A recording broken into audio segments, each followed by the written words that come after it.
MLC 2009 నుండి రాజకీయాల్లో ఉన్నారు. 2 సార్లు పోటీ కూడా చేశారు. బలగం ఉన్నా కాలం కలిసిరాక ఓటమి చెందాడు. చివరికి తన స్థాయిని తగ్గించుకొని ఆ నగరానికి మేయర్ అయినా అవుదాం అనుకున్నారు. అయితే పార్టీ అధిష్టానం ఆశ చూపించి ఉసూరుమనిపించింది. చివరకు ఎమ్మెల్సీ పదవిని ఇచ్చి పక్కన కూర్చోబెట్టింది. ఆఖరికి చిర్రెత్తిన ఆ ఎమ్మెల్సీ పార్టీ మారడానికి రంగం సిద్ధం చేసుకున్నాడు.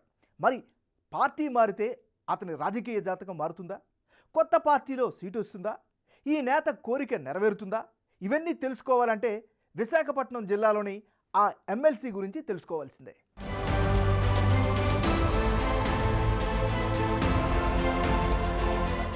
మీకు అందరికీ తెలుసు, నేను వైఎస్ఆర్ కాంగ్రెస్ పార్టీలో ఎంత కష్టపడ్డాను, ఏ విధంగా పనిచేశాను, ఎంత డెడికేట్గా ఉన్నా అందరికి కూడా తెలుసు.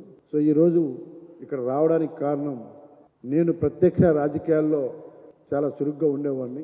అలాంటిది నాకు జరిగిన ప్రతి ఒక్క విషయం కూడా మీకు అందరికీ తెలుసు.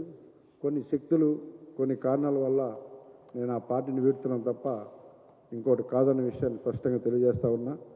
మరి ఈరోజు నాకు అండగా నిలబడతాను, మనతో పాటు నడవడానికి సిద్ధంగా ఉన్నారు కాబట్టి ఆ పార్టీ అన్ని పార్టీల నుంచి కూడా జనసేన రావడం చాలామంది సిద్ధంగా ఉన్నారు.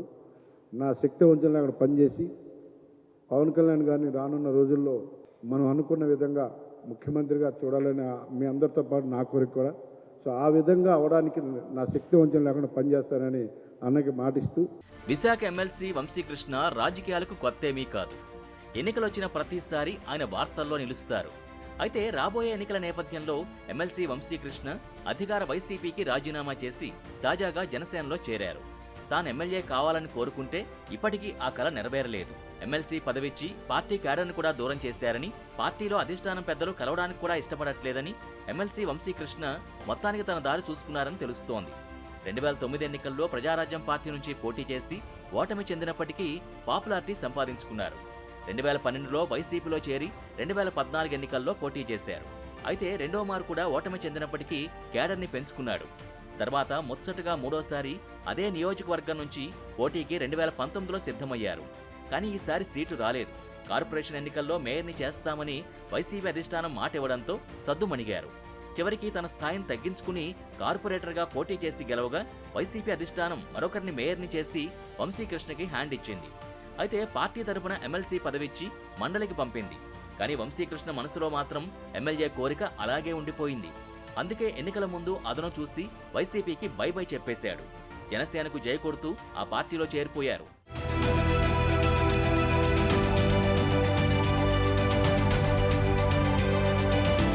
ఇంత రాజకీయ నేపథ్యం ఉన్నా, వ్యాపారాలున్నా వైసీపీలో తనకి సరైన గౌరవం లేకపోవడం వల్లే జనసేనలో జాయిన్ అవుతున్నట్టు తెలుస్తోంది. 2009 ఎన్నికల్లో విశాఖ తూర్పు నియోజకవర్గం నుంచి ప్రజారాజ్యం పార్టీ ఎమ్మెల్యే అభ్యర్థిగా పోటీ చేసిన వంశీకృష్ణ శ్రీనివాస్ యాదవ్ ఓటమి చెందారు.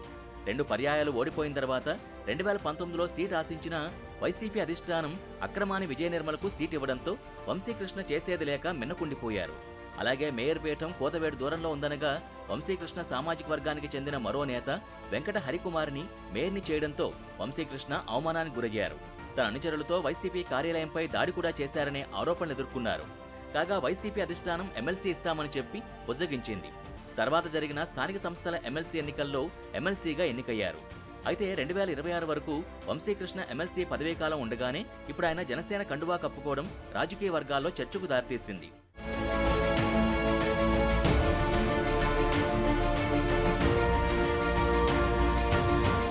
ఇంకా 3 ఏళ్ల ఎమ్మెల్సీ పదవి ఉన్న వైసీపీకి రాజీనామా చేయడానికి కారణాలు చాలానే కనిపిస్తున్నట్టు ఆయన మాటలు చెబుతున్నాయి. ముఖ్యంగా పార్టీకి 2012 నుంచి వీర విధేయుడిగా ఉన్న కనీసం కార్యకర్తలను కూడా కలవనీయకపోవడం, పార్టీ అధిష్టానం పెద్దలు దగ్గరికి రానియకుండా అవమానకరంగా చూడ్డాన్ని జీర్ణించుకోలేకపోయినట్టు తెలుస్తోంది. ముఖ్యంగా షిప్పింగ్ వ్యాపారం, ట్రావెల్స్, రియల్ ఎస్టేట్ వ్యాపారంలో బిజీగా ఉండే వంశీకృష్ణ శ్రీనివాస్ యాదవ్ ఆర్థికంగా ఇబ్బందులు లేకపోయినా ఆశించిన పదవి దక్కకపోవడంతో పార్టీ మారినట్టు అర్థమవుతోంది.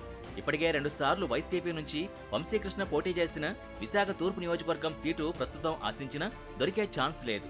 టీడీపీ జనసేన ఉమ్మడి పొత్తులో సిట్టింగ్ ఎమ్మెల్యే వెలగపూడి రామకృష్ణను కాదని వంశీకృష్ణకి సీట్ ఇవ్వరు.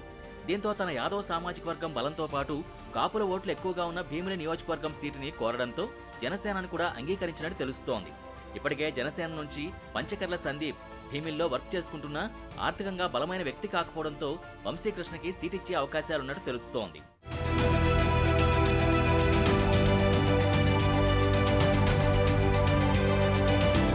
దీంతో పాటు జనసేనలో కూడా సీట్ ఇవ్వకపోతే ఎలాగో ఎమ్మెల్సీ పదవి ఉండనే ఉంది కాబట్టి జనసేన టీడీపీ కూటమి అధికారం చేపడితే ఎమ్మెల్సీ కోటాలో మంత్రి పదవి అడుగుతున్నట్టు సమాచారం. దీన్ని బేస్ చేసుకునే వంశీకృష్ణ ప్రస్తుతం పార్టీ మారినట్టు తెలుస్తోంది.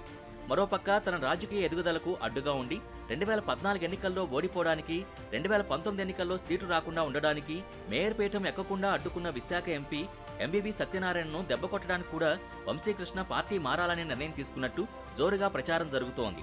అయితే ఇక్కడ మరో ట్విస్ట్ ఏంటంటే వంశీకృష్ణ వైసీపీ నుంచి బయటికి వెళుతూ తన వర్గంలో 16 మంది కార్పొరేటర్స్ను కూడా తీసుకుపోయారు.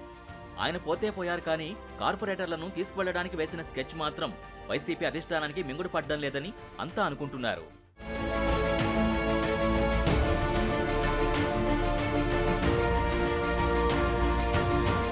మరి పార్టీ మారిన వంశీకృష్ణ శ్రీనివాస్ యాదవ్ తాను అనుకున్నది సాధిస్తారా లేదా అన్నది వేచి చూడాలి.